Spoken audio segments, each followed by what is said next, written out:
With Don's Breakfast Cereal Show. Thanks for tuning in to part 3 of The Vigilante starring Ralph Boyd. Now this also stars Lyle Talbot as George Pierce. Now Mr. Lyle Talbot was also Lex Luthor in Adam vs. Superman and as Commissioner Gordon in the Batman and Robin serials. So he's no stranger to DC Comics. So here we go with another DC comic hero, The Vigilante. And thanks again for tuning in.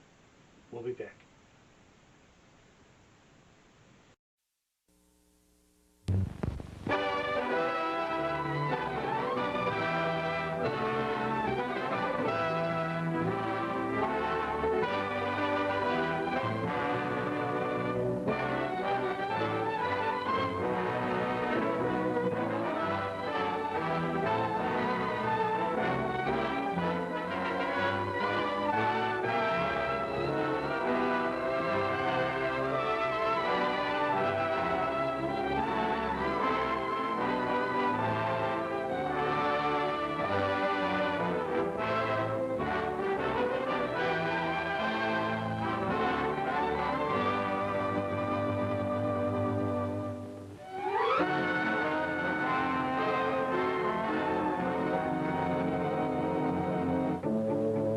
Betty Winslow accidentally becomes aware of X1's plan to liquidate his aide, Silver, and is forced to accompany his abductors.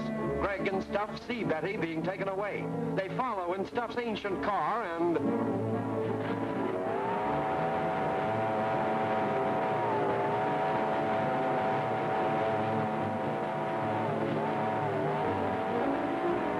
There's a crossing up ahead. If I can beat that train to it, that'll stop whoever's following us. You think we can make it? We've got to.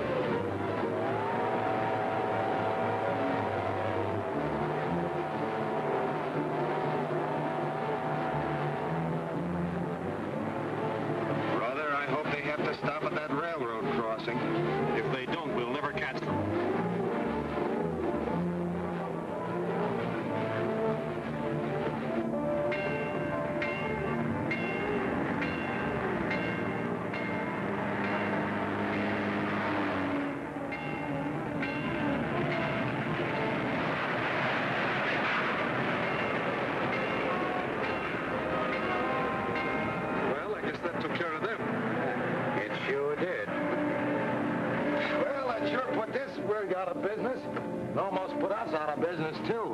Too close for comfort, but I'm glad it wasn't a tie.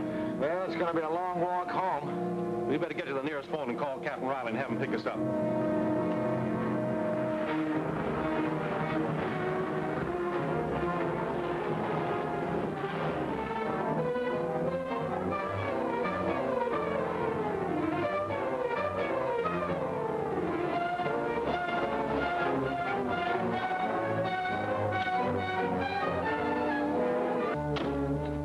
Silver.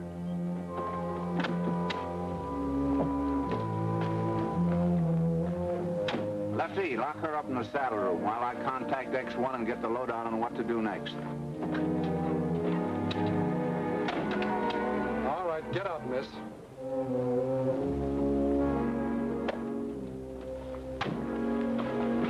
Why don't you be reasonable, Walt, and give me a break? For what?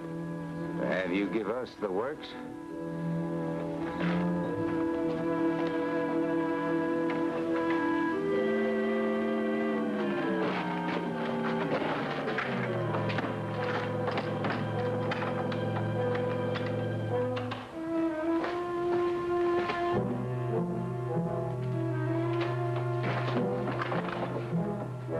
X3, calling X1.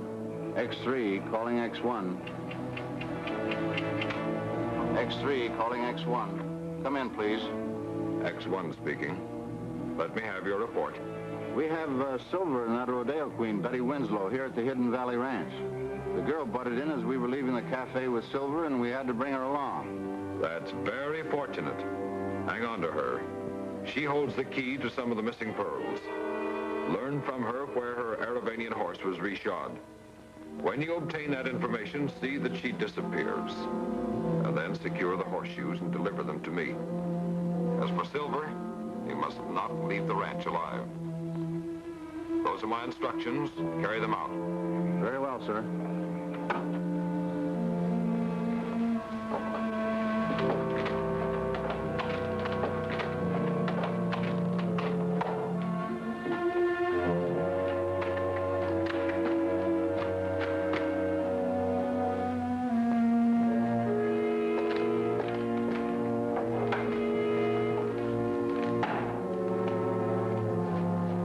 Listen, Doc, we've always been pals, haven't we? You've got to give me a chance. You've got to. I never thought I'd ever see you crawl, Silver. Come on, let's go.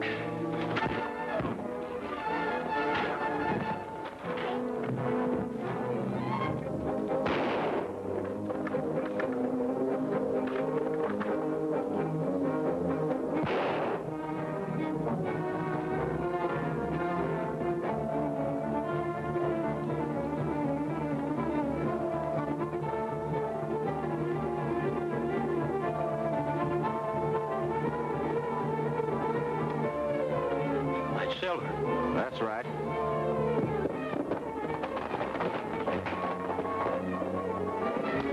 You sure did a swell job of locking her up, Lefty. We better catch her or she'll have the police after us. And you better pack up, Walter, and clear out of here.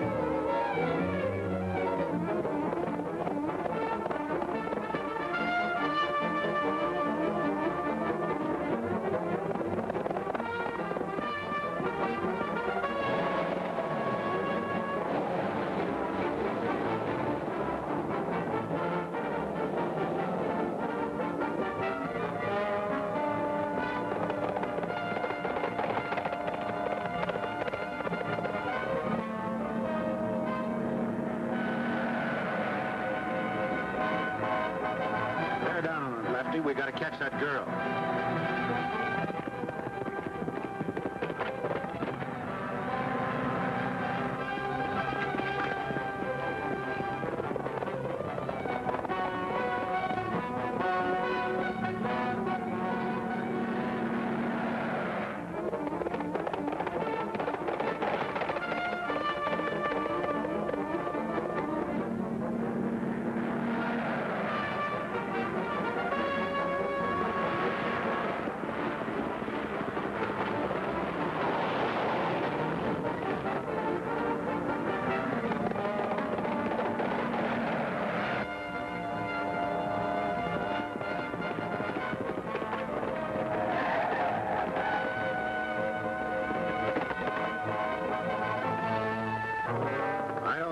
X1 is going to like our letting her get away. Yeah, we're liable to find ourselves keeping company with Silver. It was different with Silver. He tried to double-cross X1. Well, we're supposed to be working for him, so we better get busy. Doing what?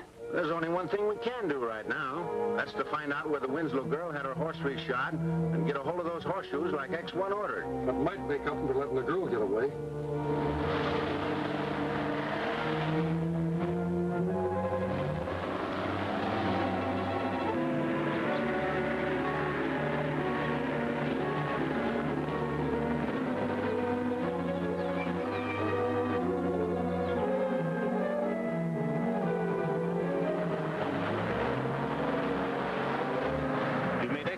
Captain. I came all the way wide open.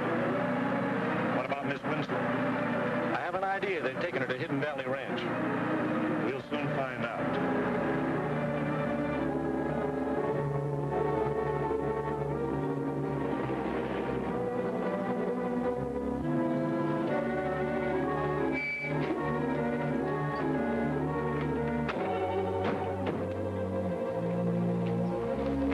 Looks like my hunch was wrong.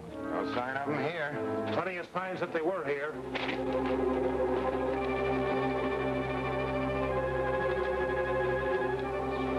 Why, Silver, the manager of George Pierce's cafe.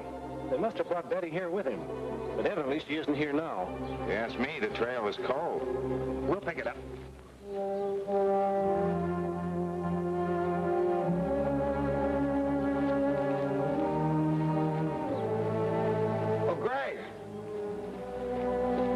was right. Here's Betty's handkerchief.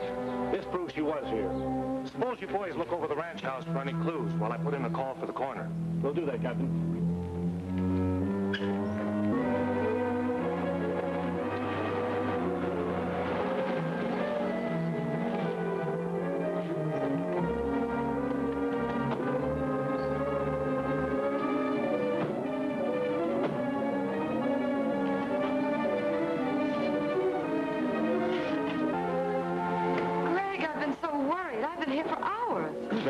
Looking for you. We knew they took you to that ranch. Greg found your handkerchief. Well, fortunately, they put me within reach of a horse, and I was able to escape. You see, they forgot that I'm queen of the rodeo. But where have you been all night? We tried to contact you by phone every hour. Well, I was afraid that those men might follow me to my trailer, so I went to a hotel. I came here first thing this morning.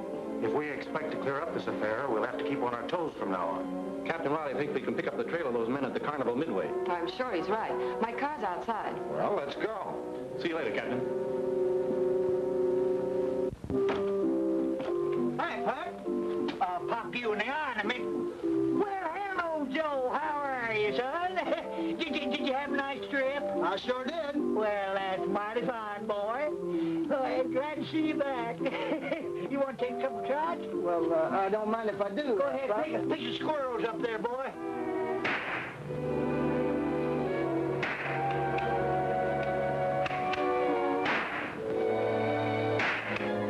Lefty, try your luck. Okay, Doc.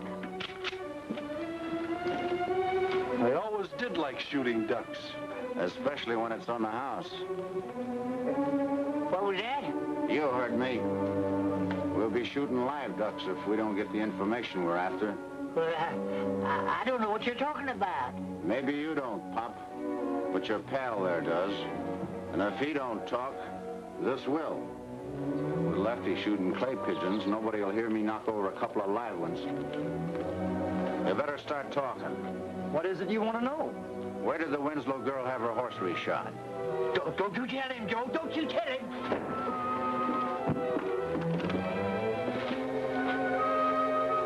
That'll teach him to mind his own business. You better start shooting, Lefty, unless he starts talking. Don't shoot. I'll tell you. The horse was reshod at Garrity's blacksmith shop. Where's that? In Newhall. That's all we wanted to know. Let's clean this up.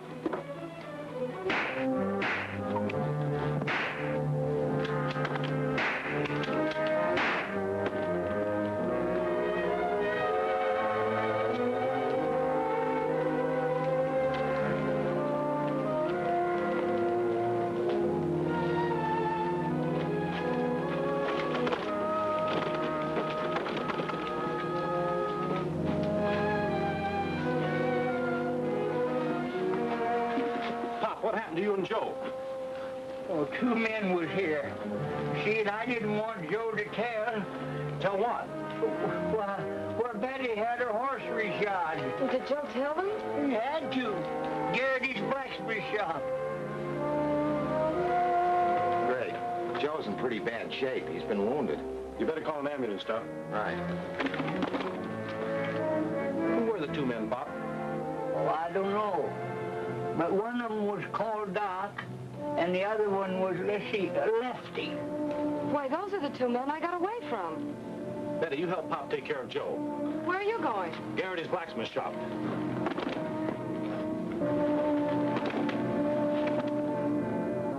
I'll give you just 10 seconds, Garrity, to tell me where the shoes are that you took off the rodeo queen's horse. You better start talking, big fella. They're in that bin. Over there. Well, that's an awful mess of horseshoes. Yeah. Hey, Garrity, come here. You know the shoes we want. Start digging. Better give me a hand. All right, fellas, give 'em a hand.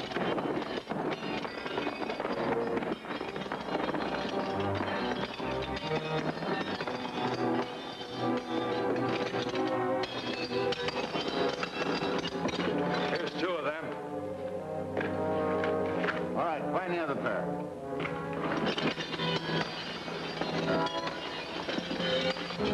Hold it. Stand where you are. You want these too?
Will overtake us faster.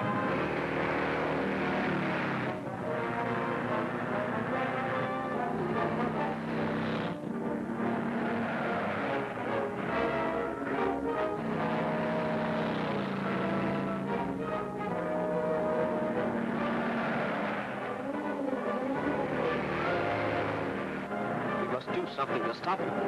I will make use of our weapon when we reach the curve ahead.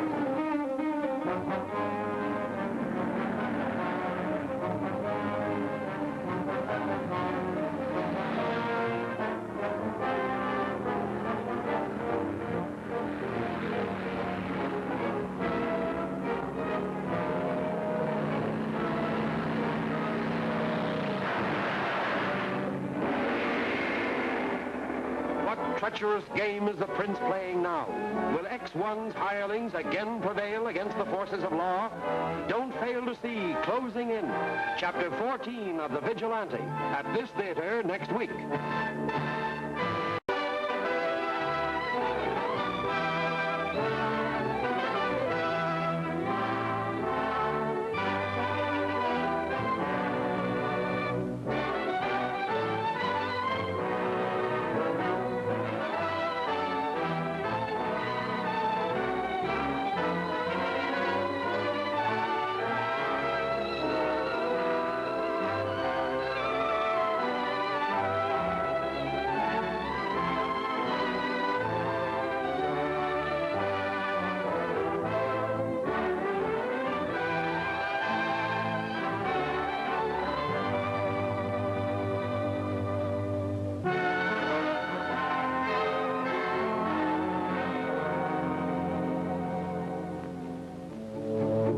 The missing shoes from Betty Winslow's white horse are actually at the blacksmith shop, which was previously used as a trap.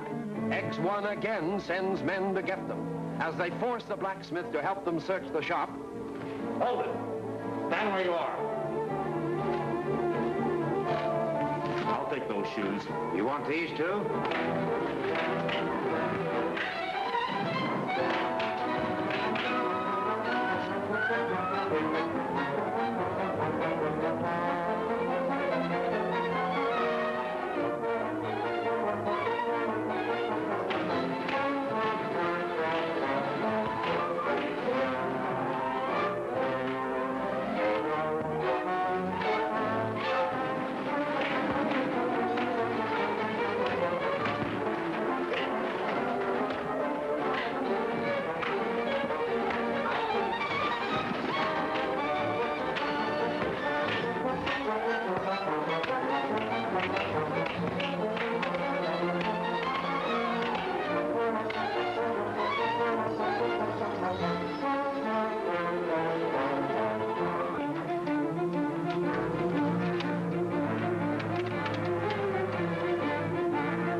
Thanks a lot for the help. You are.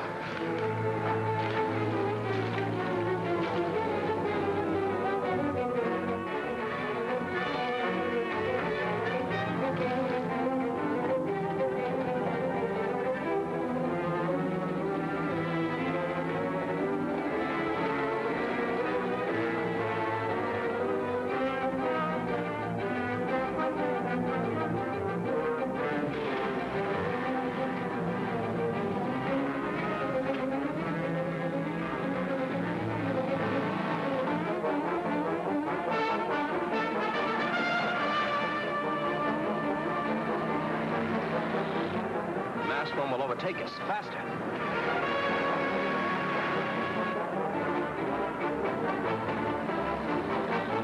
We must do something to stop them. I will make use of our weapon when we reach the curve ahead.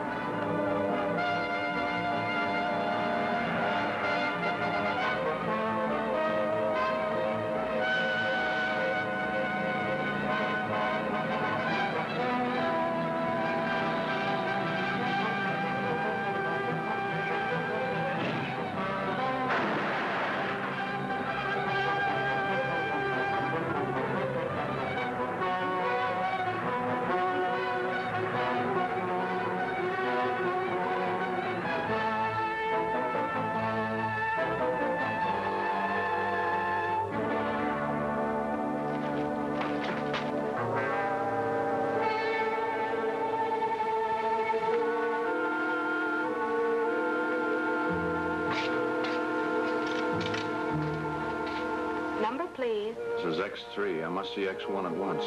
Come inside, X3.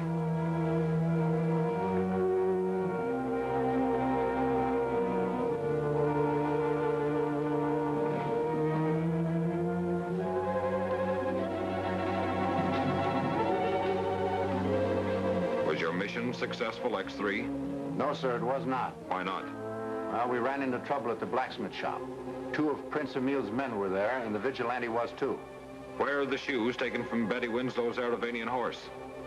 Prince Hamil's men got 2 of them, and the Vigilante got the other pair. The problem now is how to get them back. To your mentality, everything is a problem. Actually, the matter can be handled very simply. Come on, folks. Come on. 10 cents. Only cost you a dime. That's it. There we are. She's a big gorilla.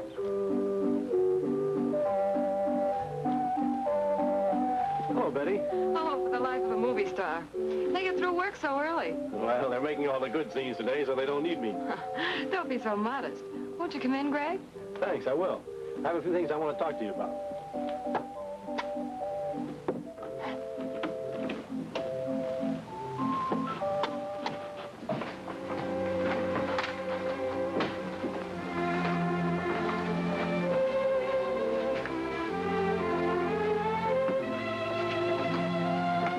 These horseshoes in my trailer. Evidently somebody who wanted you to have them. Why? It doesn't make sense. Don't be too sure, Betty. You mind if I have a look at it? No, you're welcome to it. Believe it or not, I think there's a secret compartment in this shoe. After all that's happened, I wouldn't be surprised at anything.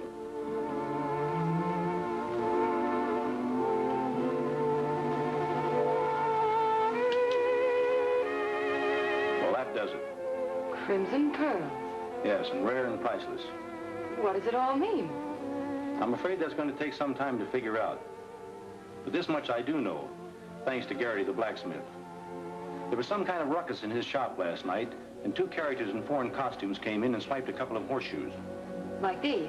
Mm-hmm. Now, who do we know that would have comic opera characters like that working for them? Prince Hamil? You win the 64 Confederate dollars, or maybe I should say rupees. One thing I do know, I'm going to arrange a session with His Imperial Highness. Would you like to come along, Kivitz? I wouldn't miss it for the world. But who's going to keep the pearls? I will, which will undoubtedly make me somebody's target for tonight. So you see, Your Highness, I'm most anxious to get any information you may have about the 2 missing horseshoes. I regret that I have no information to give you. The fact that men wearing turbans entered the blacksmith shop scarcely means that I'm connected with the robbery. Well, I'm sure His Highness would help us if he could. I've got to get back to the office, Greg. Can I give you a lift, Miss Winslow? Well, yes, I'd appreciate it very much, Captain. Good night, Greg. Good night, Betty. Nice to have seen you again, Your Highness. Good night, Stuff. Perhaps I should be leaving also. Well, Your Highness, if you don't mind, I have a collection of rare stamps I'd like you to see. I have a couple from Nepal. Perhaps you can tell me if they're genuine. Well, Stuff, why don't you run along with Betty and see how Pop Gun is? You know how he is. You just... things do change mighty fast these days. I guess I will be running along. Good night, Your Majesty.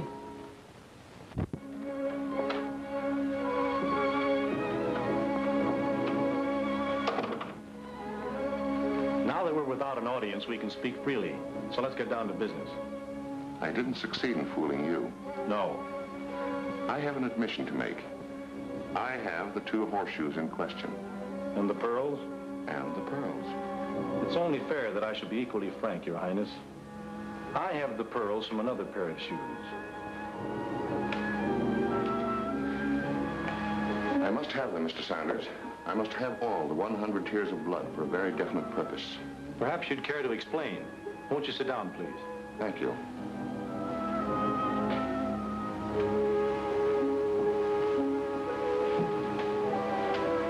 I shall have to tell you the whole story. The story of 100 perfectly matched blood-red pearls on which there's been a curse for 1,000 years.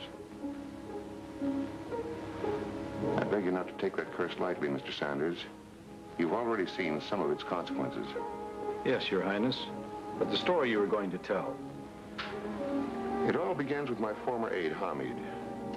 When he learned that I was bringing 5 Eravanian horses to this country, he tried to persuade me to give or sell them all to Mr. Pierce. Wishing to learn his reasons, I withheld my decision. Then I saw something happen on the day of the presentation that caused me to give the horses to 5 different people. I later received word from my palace that the 100 tears of blood were missing. I immediately suspected Hamid had taken them. Then when he died in the fire at Mr. Pierce's barn, I was certain of it, and that the curse had fallen upon him. When after his death we couldn't find the pearls, I felt certain their disappearance was in some way connected with the horses. That's why I've tried to regain possession of the horses, as well as find out who is behind the attempts to steal them. I can see that we're both working toward the same objective.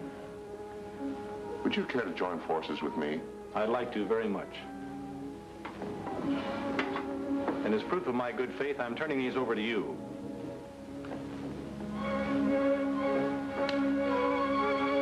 Incidentally, I believe the headquarters of the men we're searching for is located at Pierce's Cafe. That is important.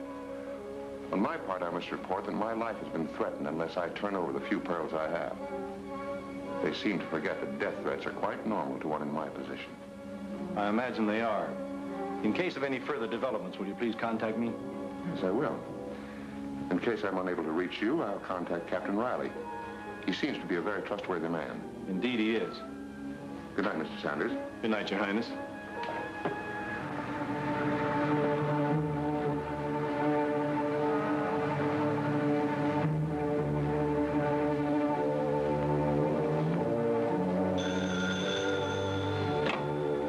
Captain Reilly speaking. You don't say, and when's all this going to happen? Trace his call. Trace the call on Captain Reilly's phone. Thanks for the tip. Who's this calling? Hello? Hello? Skip it. The party's hung up. Never mind the trace. What was it, Captain? I've just been informed that there's to be a raid on our jail tonight to spring Thorne, Sadlow, and Merck. Could be a phony tip. Yes, but on the other hand, it might be on the level.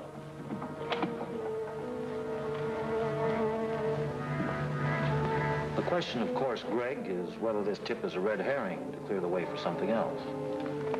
Well, it sounds to me like the people behind this are trying to bring someone out into the open.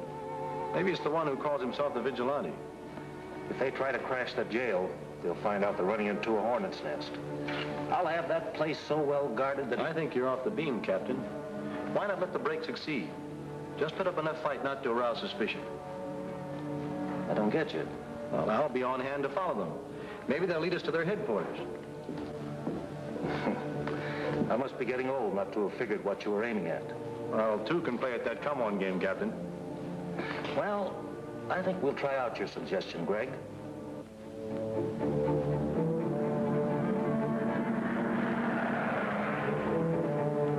We're almost there, Lefty. So try to remember everything I told you. It's in the bag, Doc.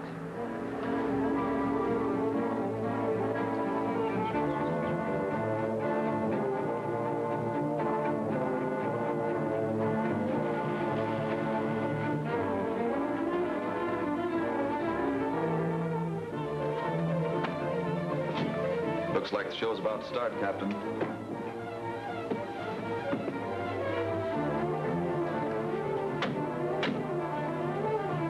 Keep the motor running, George, and be ready for a fast getaway. Put up a good fight, Monroe. Okay. But not too good. Right.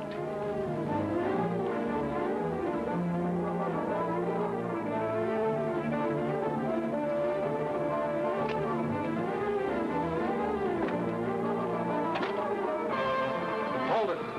Get those keys and let the boys out.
That was a little rougher than I expected. Let's get going, George. Big Sanders has been snooping around. Where is he? He's over there in his car. Then we better get rid of him. I've already fixed things. He'll be taken care of. Good.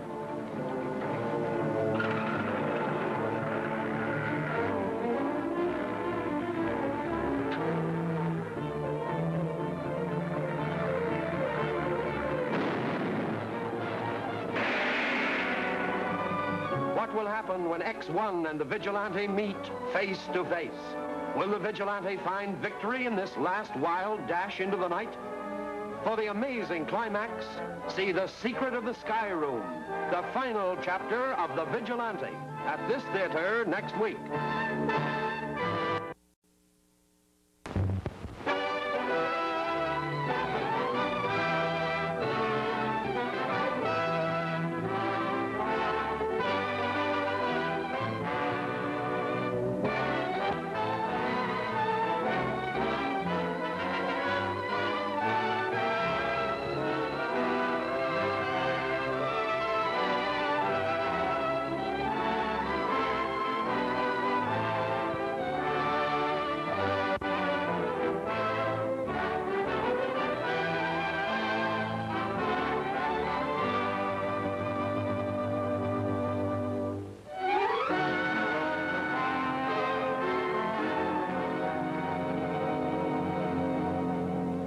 Suspecting that an effort will be made to liberate Captain Reilly's prisoner, Greg Saunders persuades the officer to permit the plan to work so that Greg may follow the conspirators and trap their leader.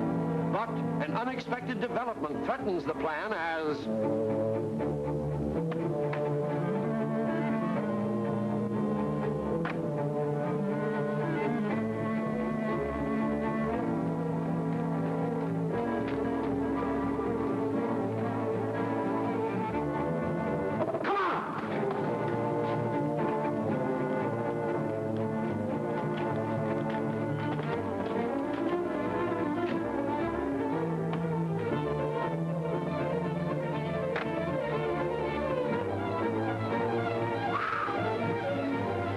That was a little rougher than I expected. It certainly was. Let's get going, George. Greg Saunders has been snooping around. Where is he? He's over there in his car. Then we better get rid of him. I've already fixed things. He'll be taken care of. Good.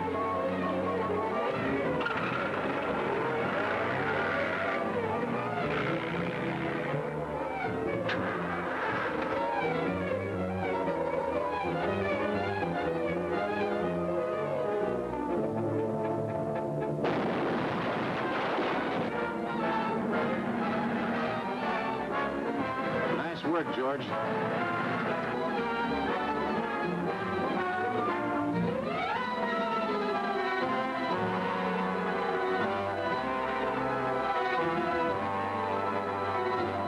What happened, Greg? They rigged my car with an explosive. I saw smoke when I touched the starter. I jumped out just in time.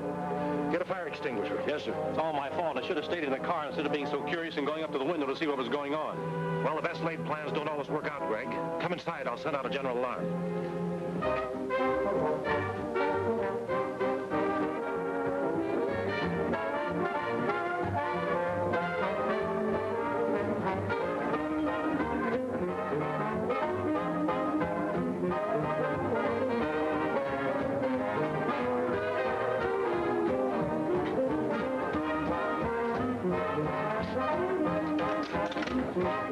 Number, please. This is X3 reporting to X1. Don't report from there. Come inside. Very well, sir.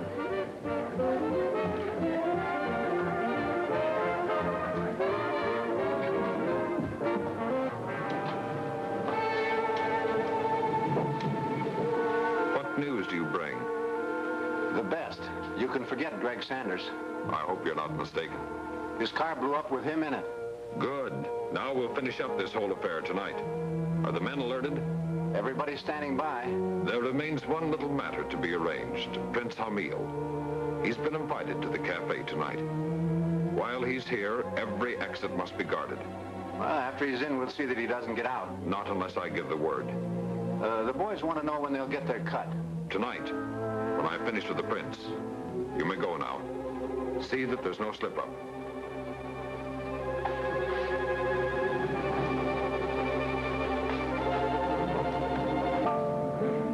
Good evening, Captain Reilly. Good evening, Henry. This way, please.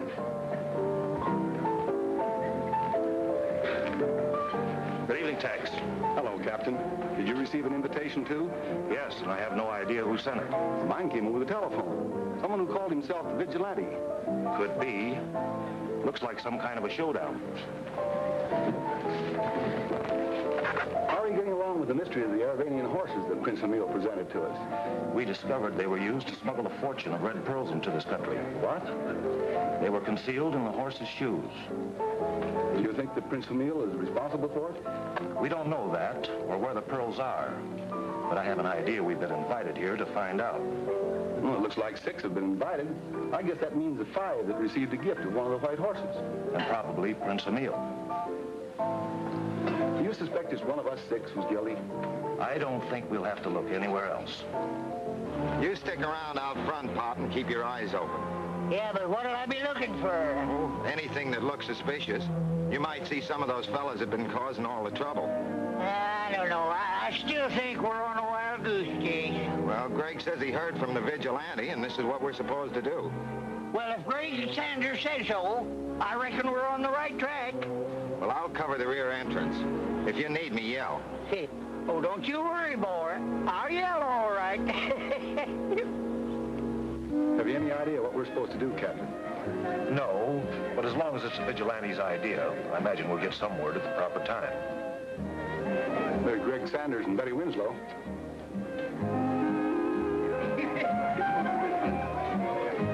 Hello, Tex, Captain. Hello, Betty. Tex, how are you? Do you know what this is all about, Greg? Only that I was invited here rather suddenly. By the same mysterious gentleman, I imagine, that invited the captain and me. Well, it was the vigilante who invited me. Well, I guess all we can do is wait and see what develops.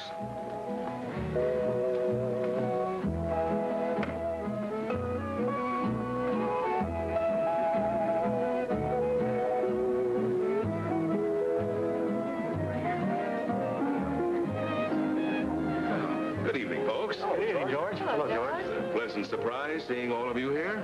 Didn't you know we were coming? No, was I supposed to? I figured you'd be included in the invitations. Invitations? Well, Tex means that we were all invited by that mysterious person who calls himself the vigilante. Are you sure of that, Betty? That's why we're here. Well, perhaps I'm supposed to join you. Well, here's a place for you. Thanks. I imagine that the sixth place is meant for Prince Hamil. George, have you seen the prince? No, I haven't. Good evening, Prince Hamil. Good evening. There's an important telephone call for you, Your Highness. This way, please.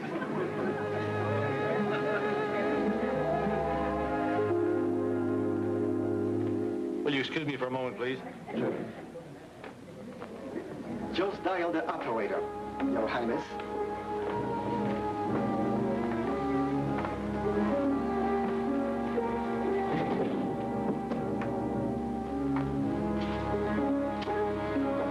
Come right in, Your Highness. What is it you wish? My boss wants to talk to you.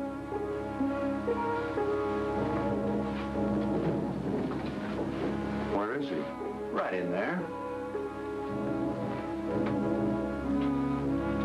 Right this way, Your Highness. Make yourself comfortable. The boss will be right in.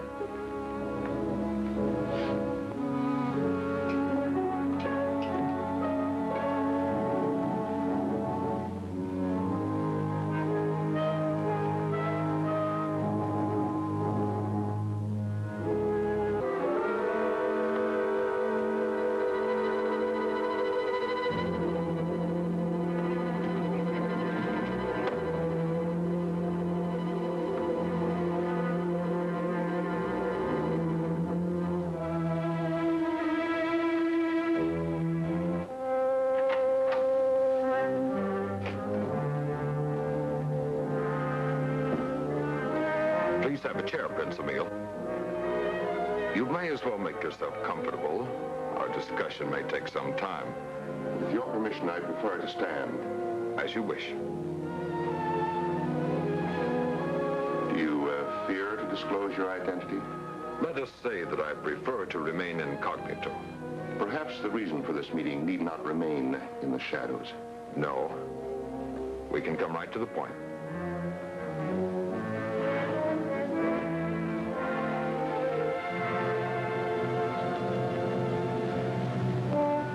You must feel secure to show me the 80 red pearls stolen from my collection, knowing how desperately I desire them. I do. Otherwise, I would not show them to you. Naturally, I was not lured here merely to be shown these pearls. No.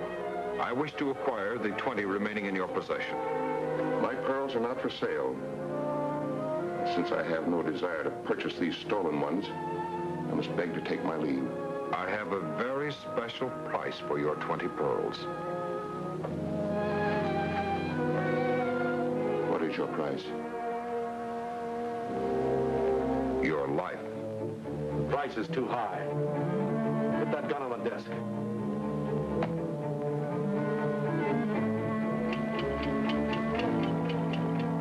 There's the signal, Lefty. Let's go.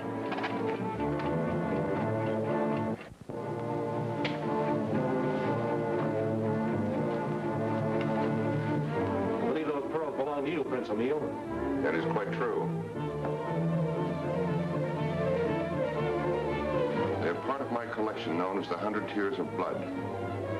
Strangely, now that I have them, I have no desire to keep them. They're cursed. Drop your gun, Vigilante. Drop yours. I've got your boss covered.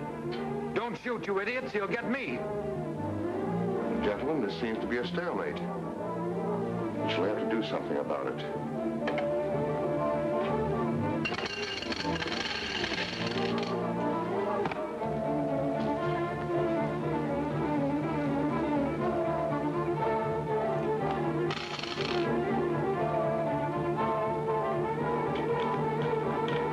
What are you doing? I'm going to dispel a curse. Stop him! He's destroying the pearls!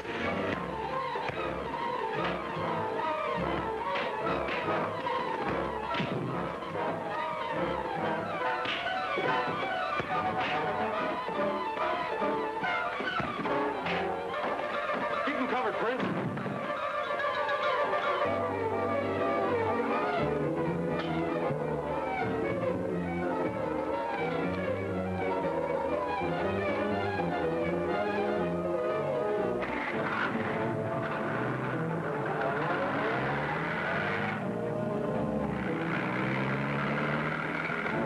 That was X1 making a getaway in that car. I know. Go inside and tell Captain Reilly to get in that back room through the phone booth and round up those men. Hurry. Right.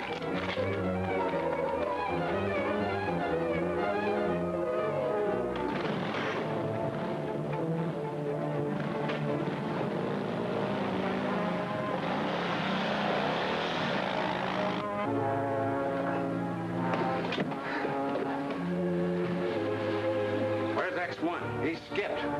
What do we do with him? We ought to get rid of him like he did the pearls, but we haven't got time. Come on. Hold it! Drop your guns. Line up against the wall.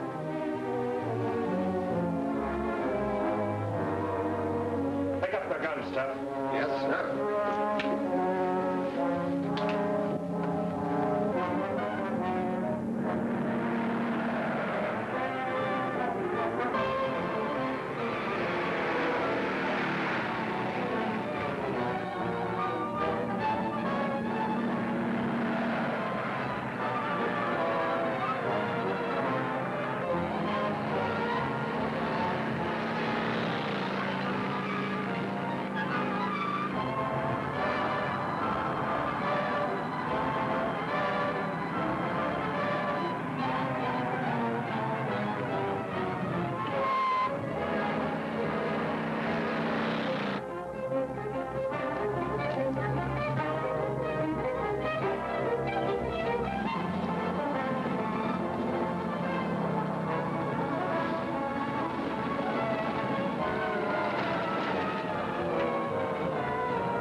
What do you want here?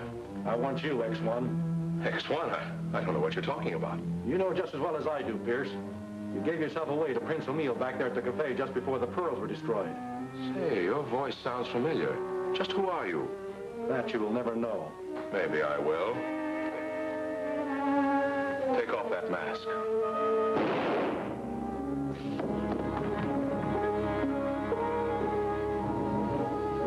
Thank you, my friend. I left the situation to you when I saw you appear in the archway. I do not know who you are, nor does it matter. My master told me that you once saved his life, and that if ever you were in trouble, I should help you. You have.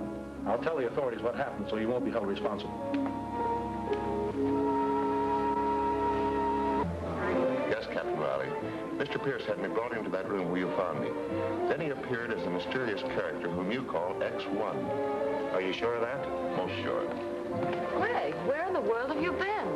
I was out looking for Prince Hamil. Did you, find him? Sure. There he is. Oh, I thought maybe you were out with the Vigilante again.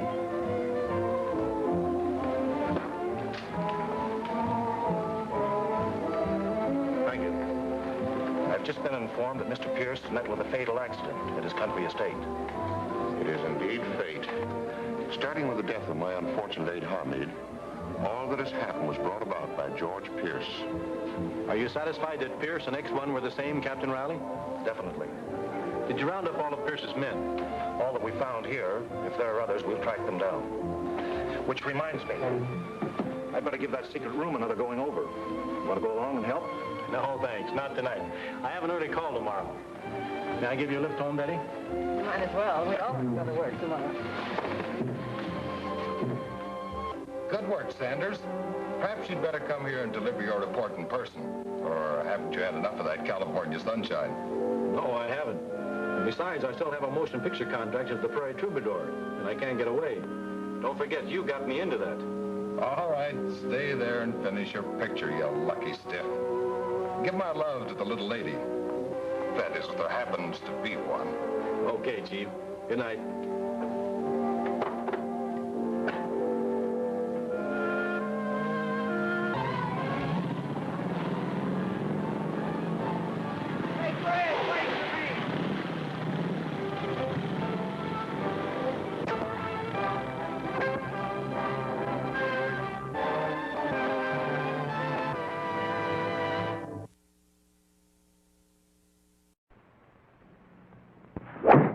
Jim Bowie,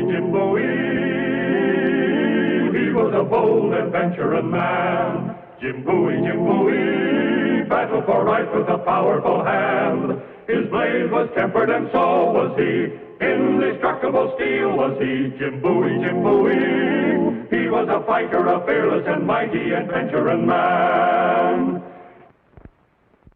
While today Americans acclaim Thomas Jefferson's foresight in adding the vast lands of Louisiana to our nation, the decades that followed the purchase were troublous. Animosities died slowly.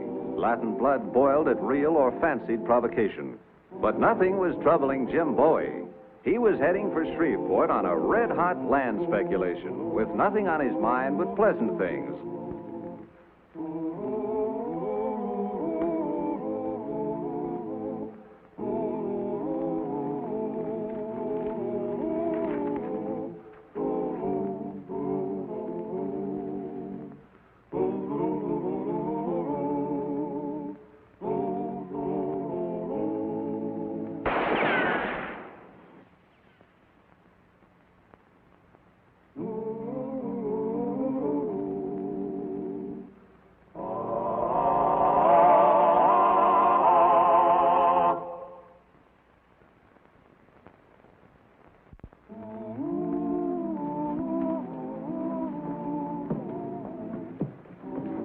Howdy. The sheriff in?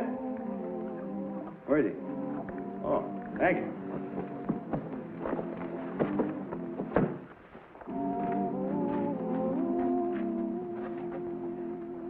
And put me in a nice piece of lean bacon, about 2 pounds, 5 pounds a meal. Is there an ugly old alligator in here by the name of Carson Singletary? Now, that's going to be an old rooster with the name of Jim Bowie. How are you, boy? How are you? Well, you're not getting any prettier, are you? Oh, I don't know about that. Hey, I want you to meet the folks here, Mr. and Mrs. Nelson. They own the store. This is Jim Bowie from Opelousas. Hi, sir. Howdy, Mr. Bowie. Hey, you're bleeding a little there. Oh, it's just a little scratch. How come? I stopped to look at a dead man. Where? Up the road, 7-8 miles. Man with a red beard? That's right, big man with a red beard. That'll be Mal McDonald. Yeah? His horse come home last night. His boys have been looking for him ever since. Oh? How was he dead? Knife in the back. This was beside the body. Let me see that. Society de Tricolor. Just like on Quinby's. Yeah, same sign, same silk, knife in the back. Same thing happened to Ed Quimby about 6 weeks ago. It's got to be a Cajun. Why? Well, it's French, ain't it? And then there was a lot of barefoot prints all around Ed Quimby's body. Looked like a big Cajun kid. Was there any barefoot prints around McDonald's body? I didn't stop to look. That's mighty slim evidence, Carson. Well, that's enough to stir up a heap of trouble. There's already a lot of bad feeling against the Cajuns here, and this is just going to make it a lot worse. Oh, why can't people understand each other? Now I got to go and break the news to Miss McDonald.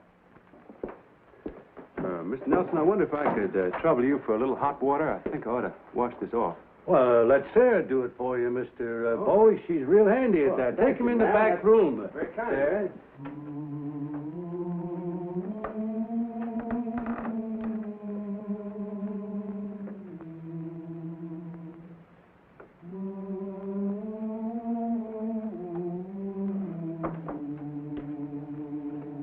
Howdy. First. Oh, trade. Powder, Powder. lead for shot, Yes. salt, flour, There. pepper, Huh? oh, traps.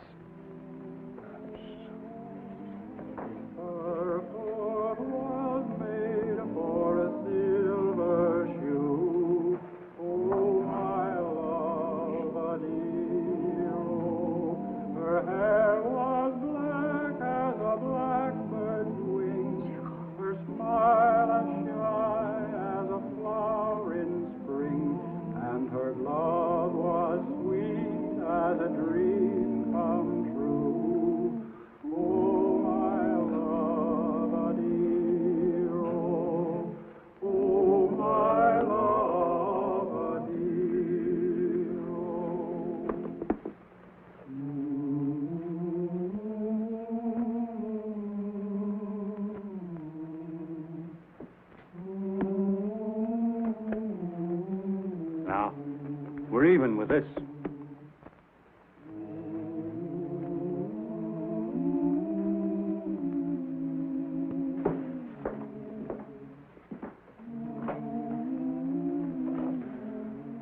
Look like pearls. They are pearls from mussels in the river. They're for the Paris trade. All right.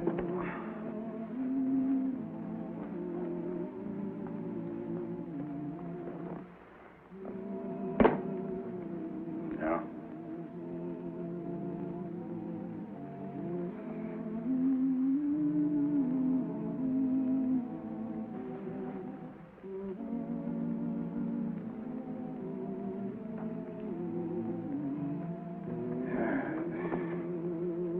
And $3. $8. No.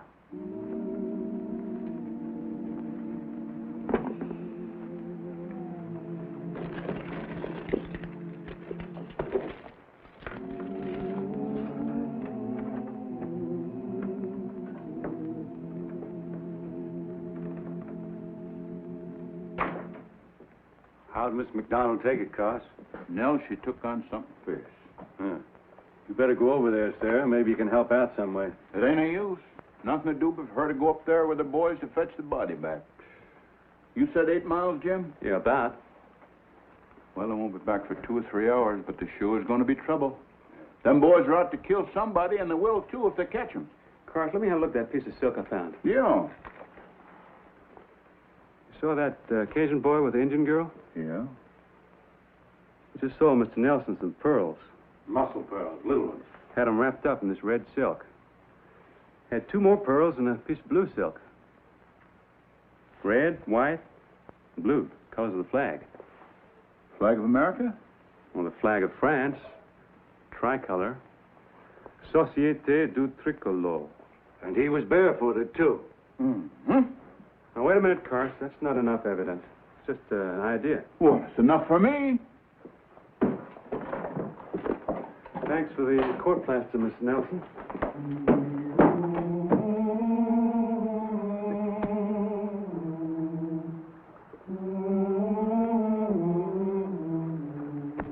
Wait a minute there, boy. I want to ask you some questions. What about? About a murder. He did not do it. No? Well, then where'd you get this piece of silk at? Well, where'd you get it? You won't answer, huh? Well, you better come along with me to He jail. did not do it. He only... Be quiet! You only what, son? You better come to jail. Fella.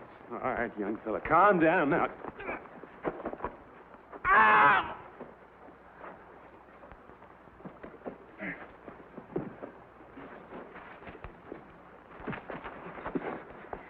Who is this wildcat, your sister? Well, from the fight she just put up, she's either his mother or his wife. I am his wife. Come on, son, you better come with me. Go home, Justine.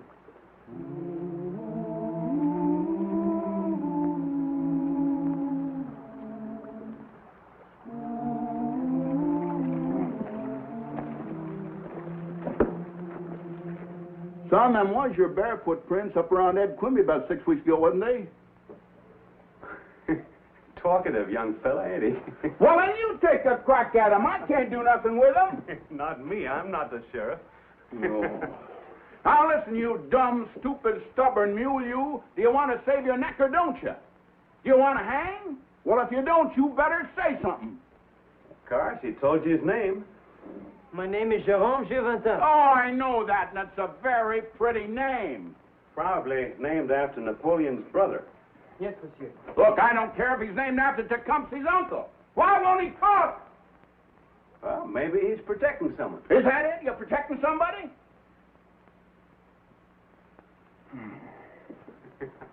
Well, I wish you was.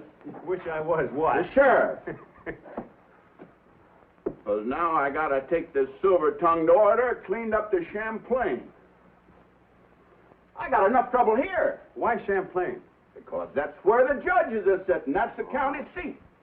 Hey, you could take them up there for me.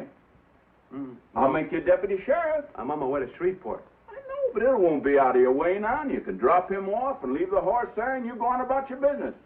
I'd do the same thing for you, Jim. Maybe it'd be simpler to hang him here. No, he's got to be tried first, don't he? Maybe not. Look at this. Holy!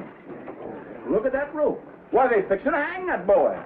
Let's have him, Sheriff. Give us that boy. Bring him out or we'll come in and get him.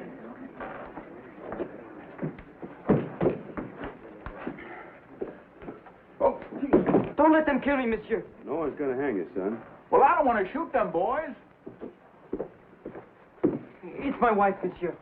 She would be alone. She's only 16. Sit down, Jerome.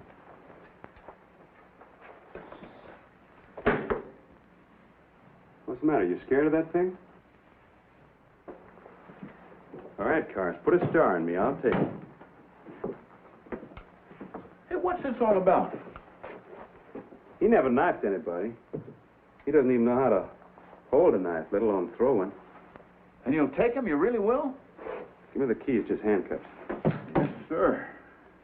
Boy, I sure am obliged to you. Got to swear you in. Shoot. You solemnly swear... Wait a minute. Gonna have to raise my right arm? I forgot all about that. That's a big thing. You solemnly swear to uphold the law and defend the Constitution of the United States, so help you God? I do. You're a sheriff. Where's my star? But I haven't got a star. The only one I... well, in that Oh, case- wait a minute. Here. Take mine. Well, now, look at this. I'm a sheriff. No, you're a deputy sheriff. Put the key to your handcuffs in this pocket. You remind me if I forget where it is, will you? Oh, you old rooster, you never will change, will you? Here, whoop! Take this. Oh, I'll take my rifle. No, a deputy needs both hands free. Take this. All right, let's go out and face some people now.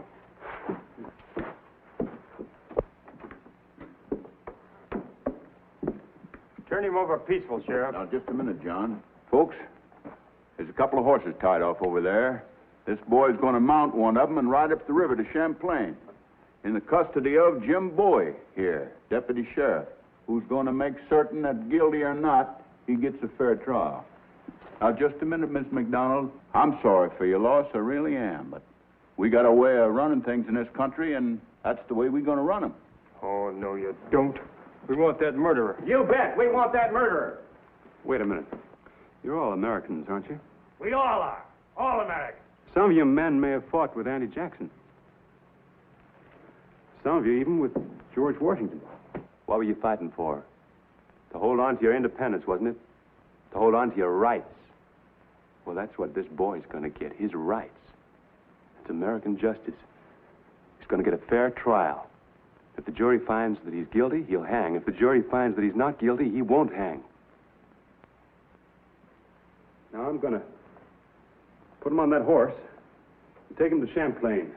And if you want to stop me, you're welcome to try. Come on, son.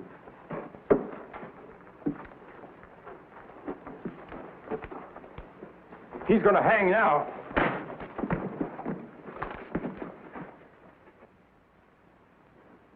You cover me, Carson.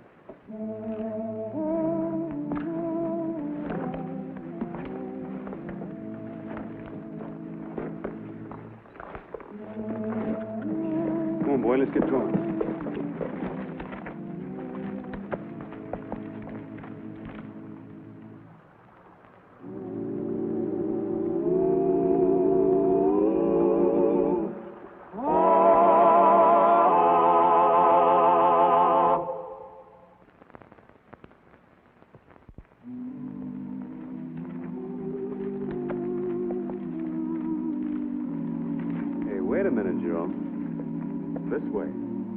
One can go this way, monsieur, to Champlain. Sure you can, but it's a lot longer. Come on.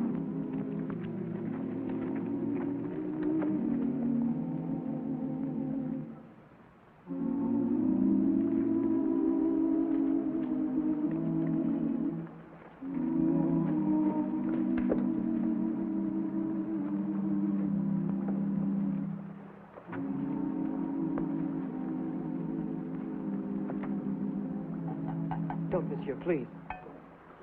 Well, we have to call the ferry, don't we? No. He is sleeping, the ferryman. We'll wake him up. We're not going to swim it. Yes, we can swim it, monsieur. Further down, for nothing. Look, I'm not that poor. Why don't you want me to ring it? Because... Yeah? Ring it, monsieur. No. Why don't you want me to? Tell me. This is the ferry of my father, monsieur. That is my house across the river. Oh. Or it was my house until... Until what? Until I got married and got a house of my own. So now you don't want your folks to see you wearing handcuffs. Is that it? Yes, monsieur. I didn't kill those men, monsieur. I didn't kill them. Who did kill them? I don't know. Father, no!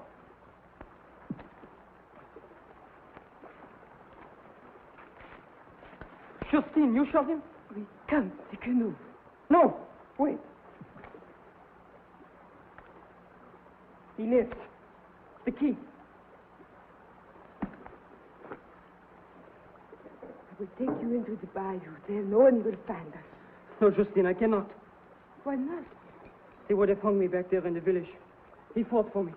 He's taking you to prison. No, to court, to be tried.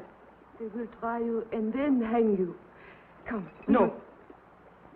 We will take him to my mother. In the canoe.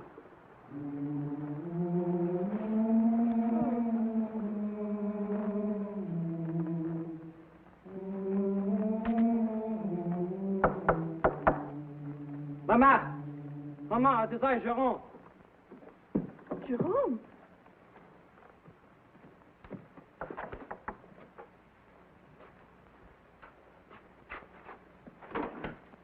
Enter, Justine.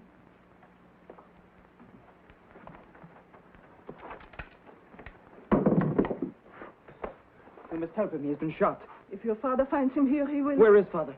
At a meeting with his société, but he will return. Then we must hurry. The bullet, get it out.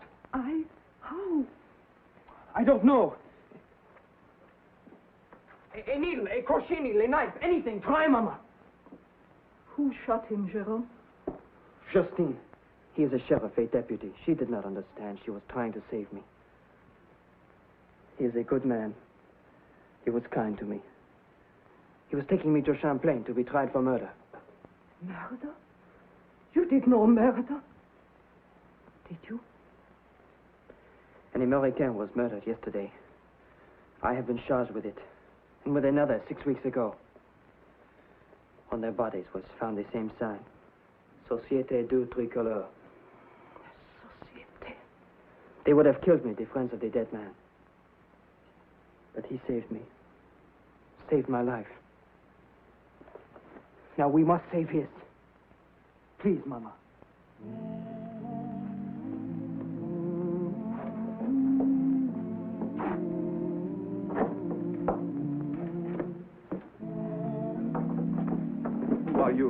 him? Jerome's Indian girl. I am his wife. His broomstick wife. I am not his broomstick wife. We were married by a priest. Where is Jerome? Where is he? Where? I am here, Father. Yes, you are. I warned you not to come here. I told you I would kill you if you came here. I know. And yet, you came? I had to, Father. Then I will have to kill you. Jacques, stop! Are you mad? He tore up the flag my emperor gave me. But he was angry, Jacques. He tore up the tricolor. But you drove him to it. With your société, with your senseless hatreds, with your murder. The men I killed were our enemies. They have stolen our country. But this is our country. Louisiana, and your emperor sold it. His enemies sold it. He would never sell it. But it is sold. It's done. It's passed long ago. You are here, not in Austerlitz or Waterloo. You are in the land of the Americans. I am an American. Can't you understand that? You are a Frenchman living on French soil. When I hid the body of Mr. Quimby, the dead American you murdered, I realized what I was.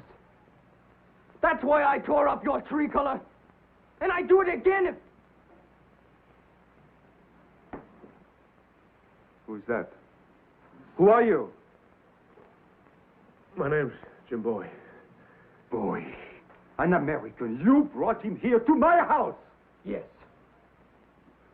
Then we will fight. He for his country and I for mine. No, he cannot. He's too weak. Can't you see? Then you will fight and die as I warned you. No, Jacques. Defend yourself. I do not want to fight you. En garde!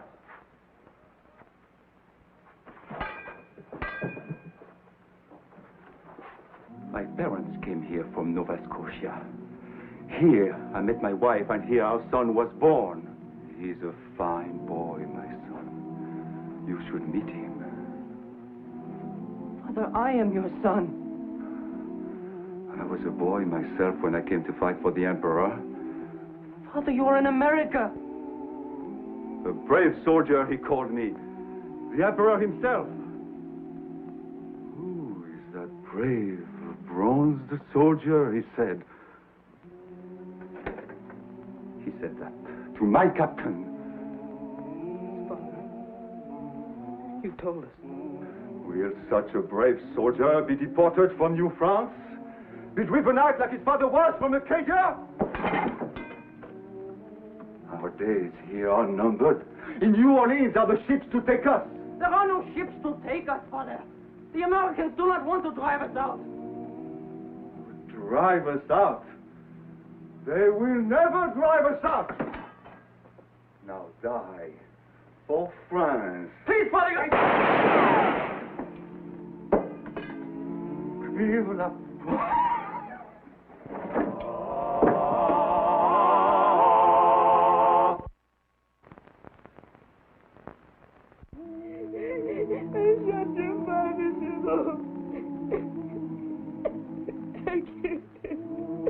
You had to do it, Justine. It's all right. She didn't kill him. I shot him. Look. Will you look at this? A rifle bullet. Just dug it out of the mantle. You did not shoot him, you understand? I didn't? No, Justine, you didn't. Jerome, will you go for the priest? Yes, Mama. But I am still his prisoner. That's all over, boy. I'll take care of it in Champlain. Go on now, take our horses.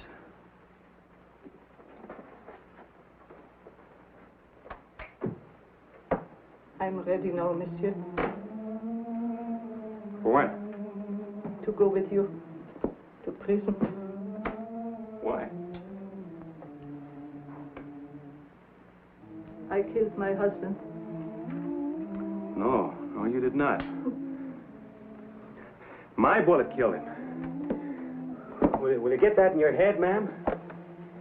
Your arm, sir. You could barely lift the pistol. Your bullet missed. Mine was the one that hit him. I'll explain it to the judge in Champlain.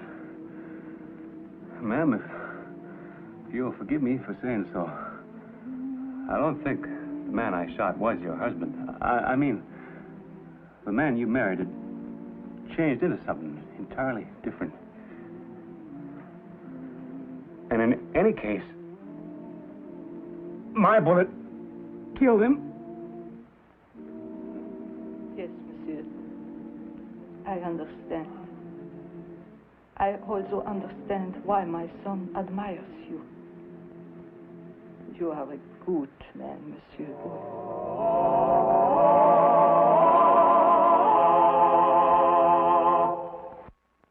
And here's the star of our show, Scott Forbes. Hello, everyone. Hope you enjoyed tonight's show. And we'll be with us again next week for another exciting adventure in the life of Jim Bowie.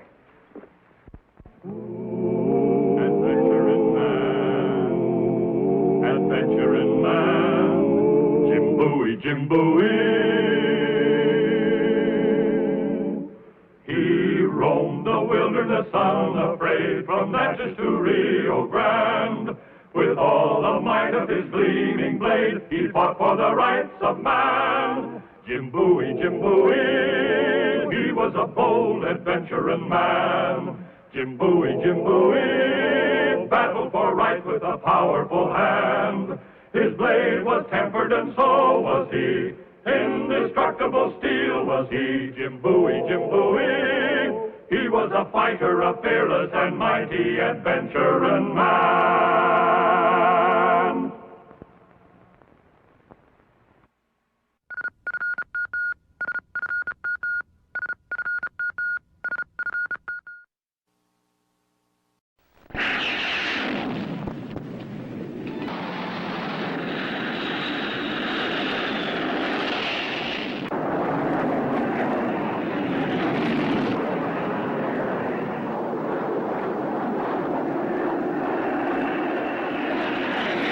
What's this one for?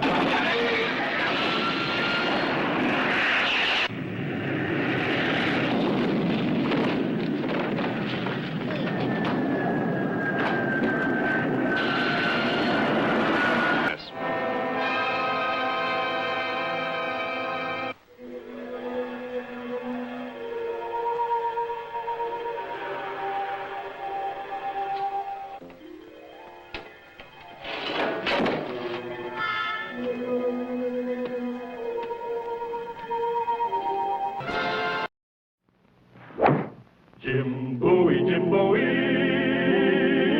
he was a bold adventuring man. Jim Bowie, battled for right with a powerful hand. His blade was tempered and so was he. Indestructible steel was he. Jim Bowie, he was a fighter, a fearless and mighty adventuring man.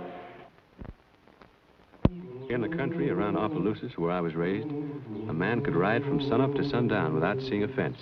The trails were like the sky and the sunlight, free to everybody. My name's Jim Bowie. And though it wasn't trouble I was hunting in old Monsieur Trudeau's woods, I found it aplenty.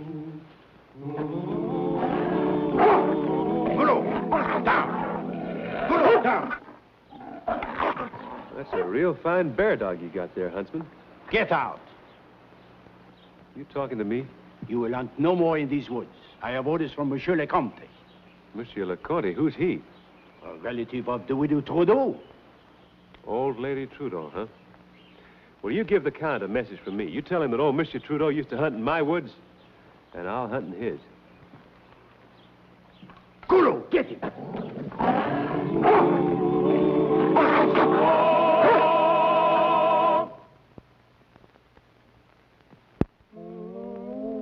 As soon as I'd finished my business in New Orleans, I made straight for the Trudeau house in Royale Street. Old Monsieur Trudeau had been our neighbor at Opelousas for many years. Though I'd never laid eyes on his wife, it seemed to me that the old lady was due for some plain talk. To state your business, monsieur. My business is with Madame Trudeau, monsieur. I am a kinsman of Madame. I shall speak for her. Well, that's quite agreeable with me, but I'd like to have her in the room while you're doing it. Monsieur, your manners need correction. Armand.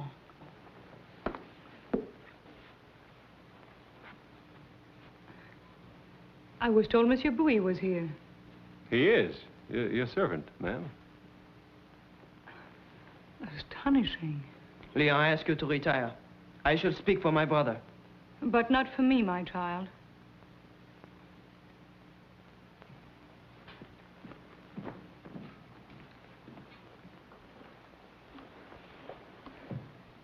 Won't you please sit down? Well, thank you, but my time's very short. Would you take me to Madame Trudeau? Madame Trudeau? She's here. You? You were expecting someone different? Yes, ma'am.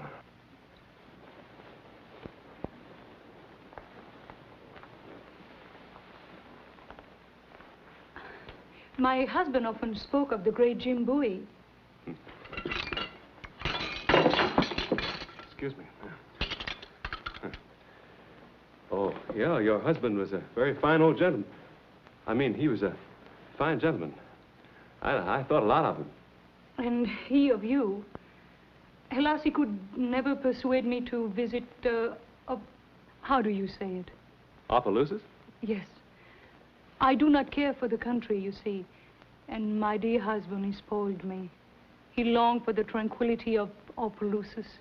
But I was very young. And tranquility had no charms for me. Didn't you ever have any curiosity about your neighbors?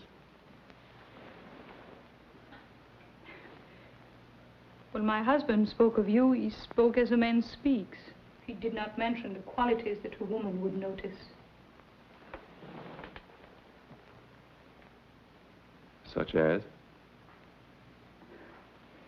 You have urgent affair to discuss with me, yes? Yes, if I can just recall what it is. Oh, yeah. Monsieur Trudeau was a very good neighbor. There's something going on down there now that I don't think he'd have liked. At Opelousas? Yes. 2 days ago, I was run off your property by a man who said he was acting on the orders of Monsieur le Comte. Oh, it is Armand's elder brother, the Comte de Nivernais. I see. Then he's acting with your approval? The Count is a stranger here. He does not understand American ways. But you will always be welcome on my land, monsieur.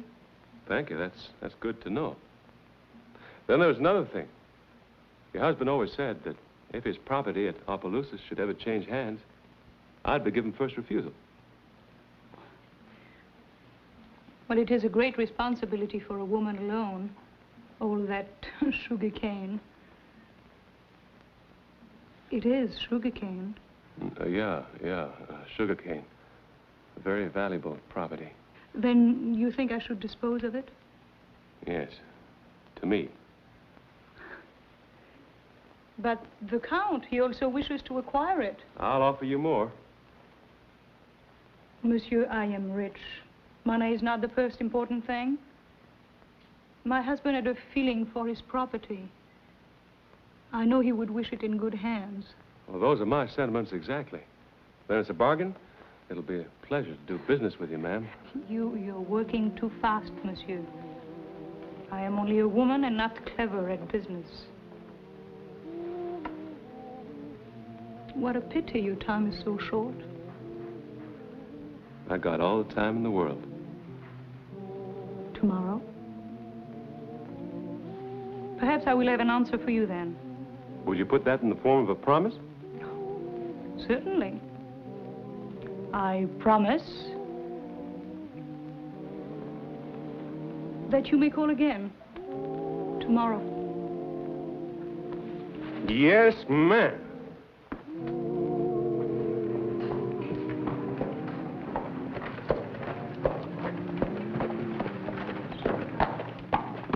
Morning, ma'am.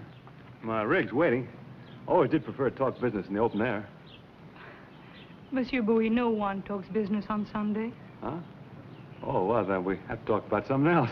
Monsieur, I am escorting the lady. We'll excuse you.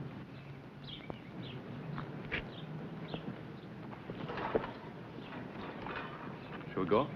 Indeed, no. I have just been to Mass. I have to change my costume. Oh. And my mood. Oh.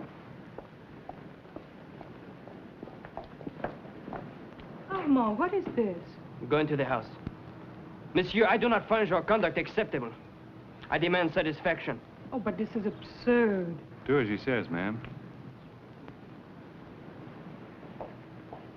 Now, look, son. You don't have to prove anything to me. I'm sorry if I ruffled your feathers, but we don't have to fight a duel, do we? Is that all you have to say, monsieur? Yeah, isn't that enough? Then you're not only a boor, but a coward. Those are big words, son. I have done with words, monsieur. Defend yourself. You stick to your book of rules, and I'll stick to mine. Madame Trudeau doesn't need any chaperone. If she ever does, better be someone bigger. Here. Put away your stealing. Let's shake hands. Defend yourself, monsieur. Monsieur!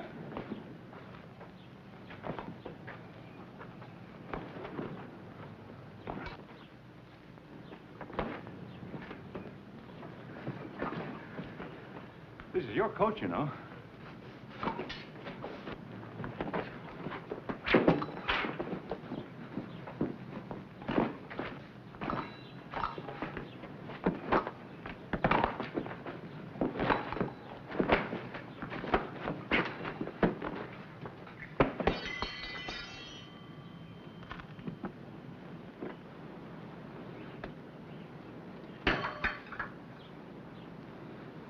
I've seen you fight now. Let's be friends, huh? My brother will kill you for this. Here.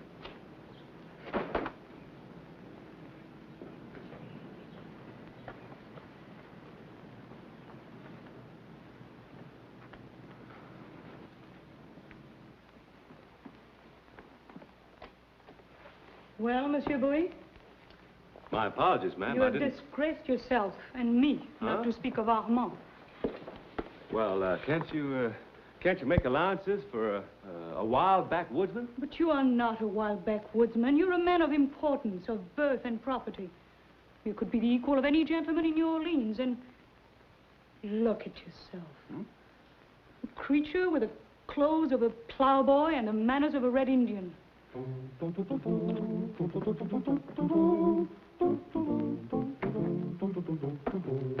Oh, there you are. At last. Hello, Maurice. You have been avoiding me. I've been kind of busy. What is the occasion? A wedding or a funeral? I don't know yet. Listen, mon ami. It is the privilege of an old friend to speak the disagreeable truth. The lady is not for you. You're a newspaper man, Maurice. You ought to know better than to listen to gossip.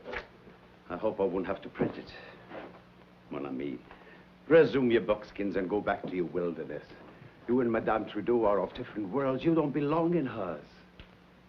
I don't belong in this discussion either. Jim, I warn you. You will get hurt. Save your breath, Maurice. Print your gossip if you like.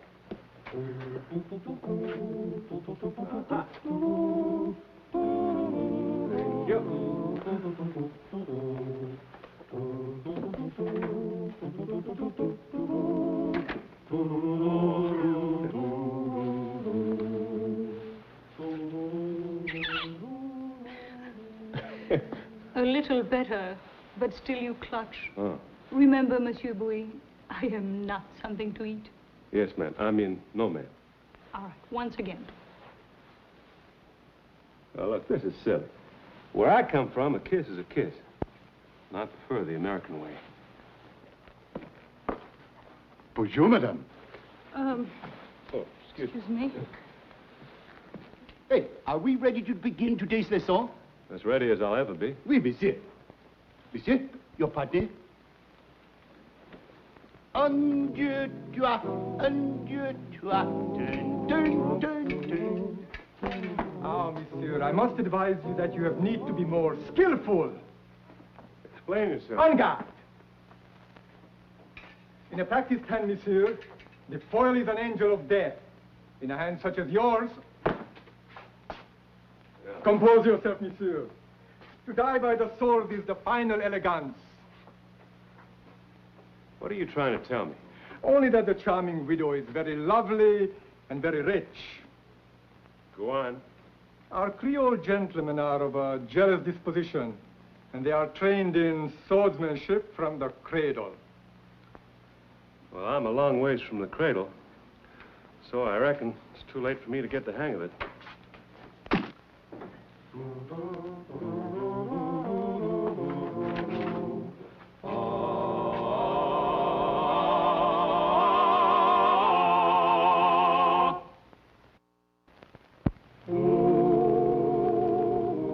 Monsieur Parmentier is arranging a party at the opera.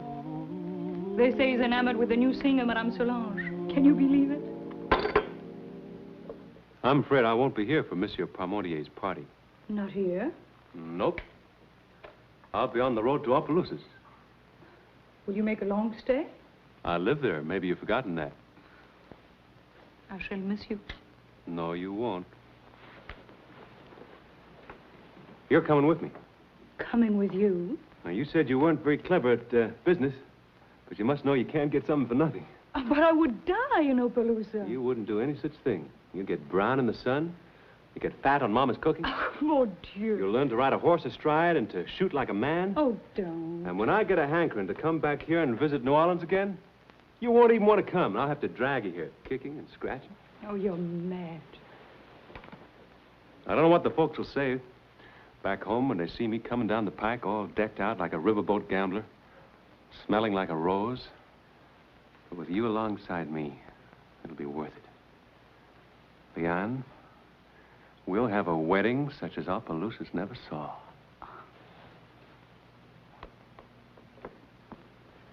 Madame, I took the liberty of entering unannounced. Of course. What a pity you can't stay, Monsieur Bouy. Bouy of Opelousas. Your servant. Oh, my kinsman, the Comte de Nivernais. Monsieur. Count? I have just returned from your part of the country. Tell me, are you a huntsman? Victor, we must not keep Monsieur Bouy. You're not keeping me. The woods appear most promising. Tell me, is there good sport? You can usually stir up a little excitement. Ah, excellent. I must have some shooting before returning to France. I'd be glad to have you as my guest, sir. Thank you, monsieur. I should prefer to try my luck on my own estates, adjoining yours. Well, I'm afraid I beat you to it.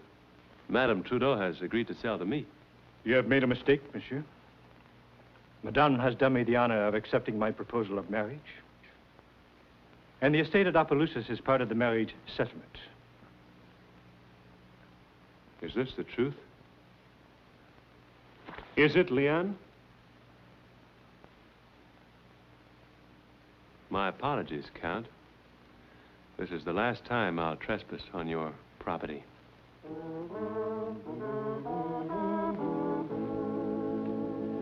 Mon ami, try not to remember the lady with bitterness. Did I not warn you that she was of a different world? To her and her kind, marriage is a business arrangement. Her father bestowed her on old Trudeau because he was rich. She bestows herself on the Count because he has a title. Being who and what she is, she cannot do otherwise. She can bestow herself on the king of the Cannibal Islands if she has a mind to. But once she's bound herself, she shouldn't act as if she was free. I'll answer it. Monsieur Toulouse, I would have a word with you, Monsieur Bouy. Monsieur, you will be a witness. Quickly, mon ami, hit him! Your friend is quick-witted. He knows if you strike me with your fist, you will be debarred from the privilege of the duel. A duel is no privilege to me. I fight for my own reasons, nobody else's. You have grossly insulted my brother and forced your attentions on a lady who is to become my wife. Is that what she told you? Monsieur, I did not question her. I say your attentions were unwelcome. If you say otherwise, you're a liar. Hey, Count, you're really spoiling for a fight, aren't you? Monsieur, my name is a proud one. I cannot marry until the stain of this scandal has been wiped away. Well, in that case, let's get it over with. I don't want to hold up the wedding. Dieu, Marc. Maurice, will you act for me?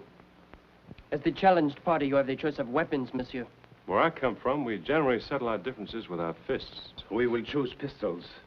Oh, is Monsieur Bouy afraid to match swords with my brother? Armand, On second thought, make it swords. Jim, don't be a fool. Maurice, you make all the arrangements. We mustn't keep the bride waiting. At sunrise tomorrow, behind the cathedral. Monsieur knows the place.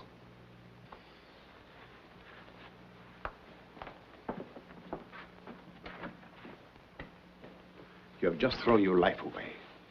You think so? The Count is a deadly swordsman. You'll be helpless against him. Well, maybe he'll let me off easy. You talk like a child. He knows his future wife has a weakness for you. He must kill you to ensure his hold upon her affections and her dowry. Well, if things are as bad as you say, I'd better write a letter to Mama. Jim, for heaven's sake.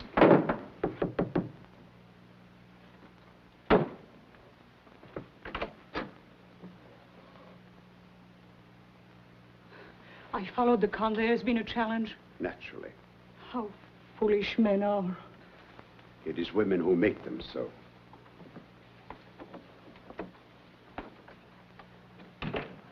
My carriage is outside. We can be 20 miles away by daybreak. We? Yes, isn't it what you wanted? I'm going to Opelousas. Then I, too, will go to Opelousas. You trying to tell me to run away? Yes, I implore you.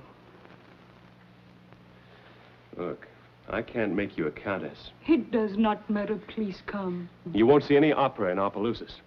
You mustn't stay. Come with me. My nearest neighbor does belong to a mighty old family. He's part Choctaw. I believe Mama said his wife had quit dipping snuff. You despise me. Oh, no, ma'am, I don't despise you. Seems I think more highly of you than you think of me, else you wouldn't be here. But you cannot fight him. I've been hearing a lot about the Count's proud name. What you folks don't seem to understand is I'm proud of my name, too. Maurice? Show Madame Trudeau to a carriage. It isn't necessary.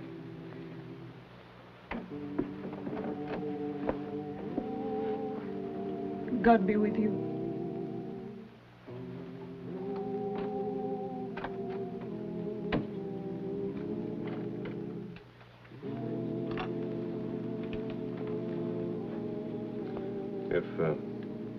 If my luck runs out,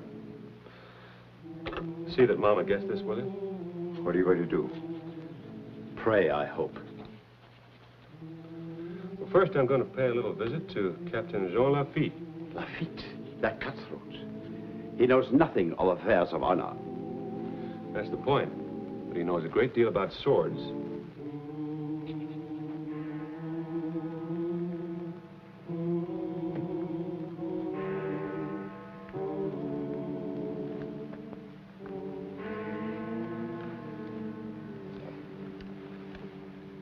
We brought our own.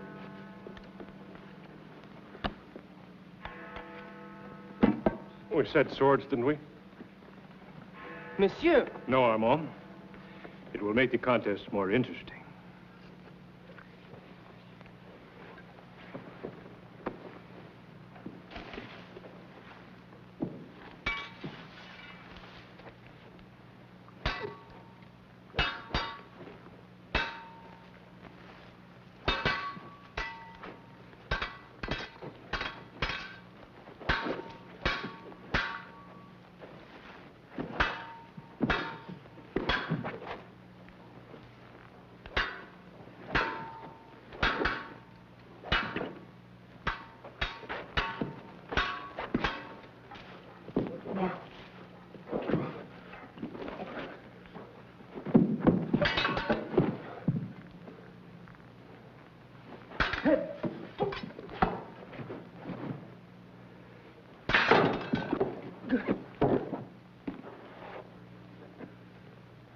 Satisfied, Count? No, monsieur. All right. We'll do it my way. Come on, put up your hands. That's it.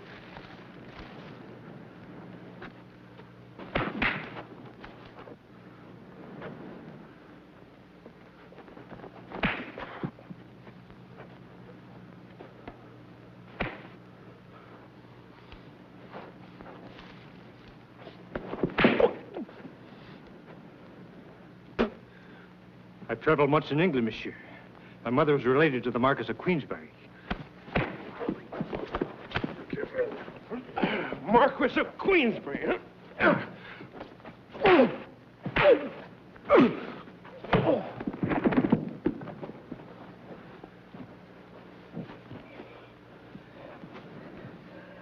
You satisfied now?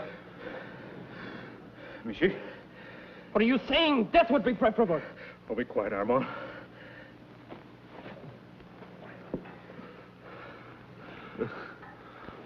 My respects, monsieur. I shall always be grateful that you did not allow me to kill you. Don't mention it.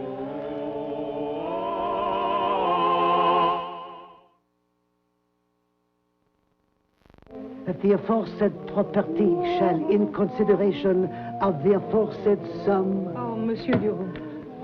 One of the first things Monsieur Bouy ever said to me was that his time was short. Thank you.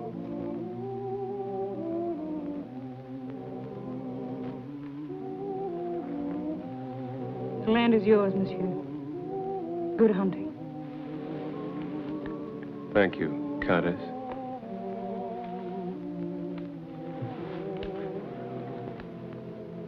I'll be thinking of you walking in those woods. I wish I could have walked beside you. But they are so hard and rough, those ways through the woods. Adieu. Adieu. No. Once. The American way.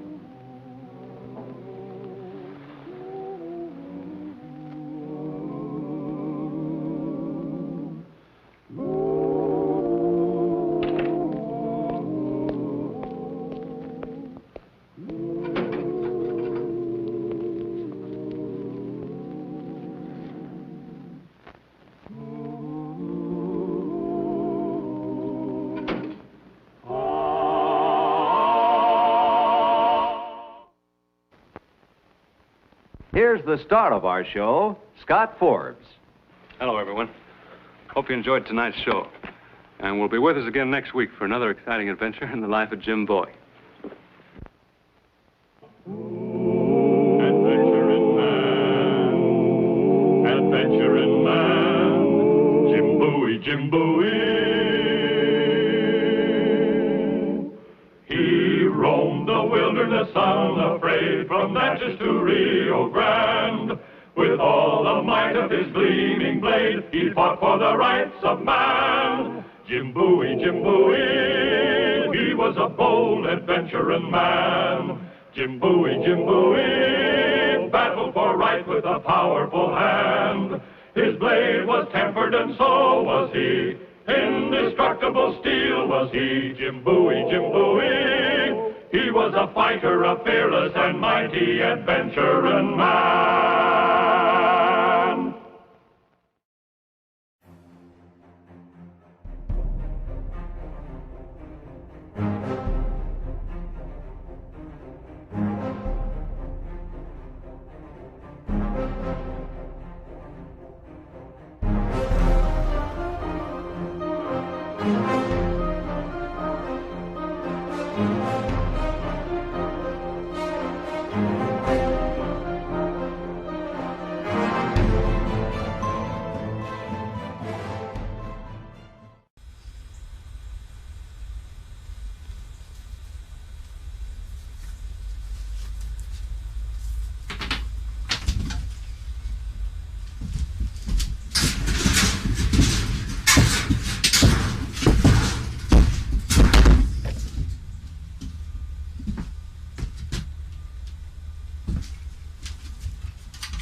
Hello. Hopkins?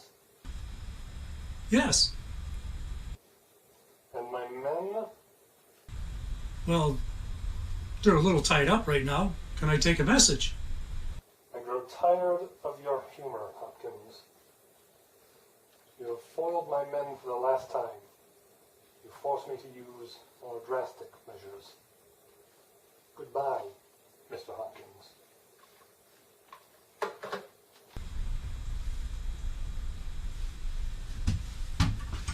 Hello? Hello?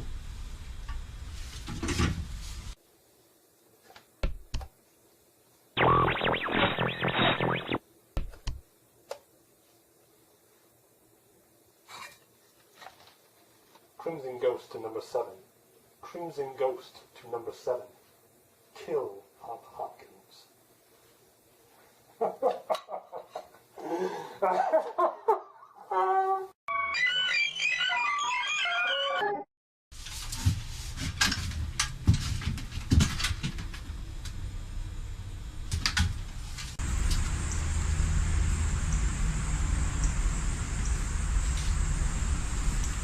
Stay safe, gentlemen.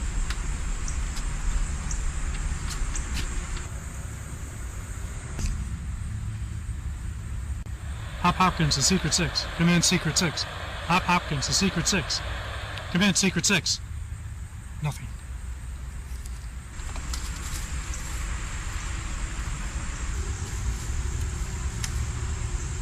I can use this.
Hop Hopkins, Don's Breakfast Cereal Show. Thanks for tuning in. Excuse me, I gotta run. Mechanical breaks.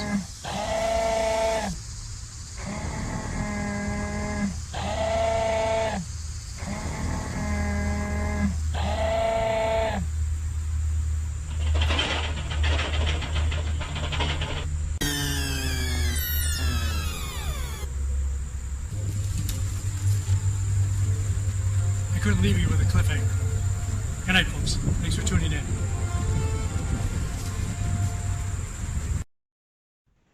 That was The Vigilante with Ralph Boyd. Now, The Vigilante was a comic book character who first appeared in Action Comics number 42, 1941. A singing cowboy radio performer who doubled as a motorcycle riding crime fighter with a Chinese sidekick named Stuff, the Chinatown Kid. Doesn't get better than that, folks. So join us next week for Don's Breakfast Cereal Show. And if you can, go to YouTube, Donald O'Malley, and hit like and subscribe, and you'll never miss a show. Good night, folks. Stay safe. This is Donald O'Malley.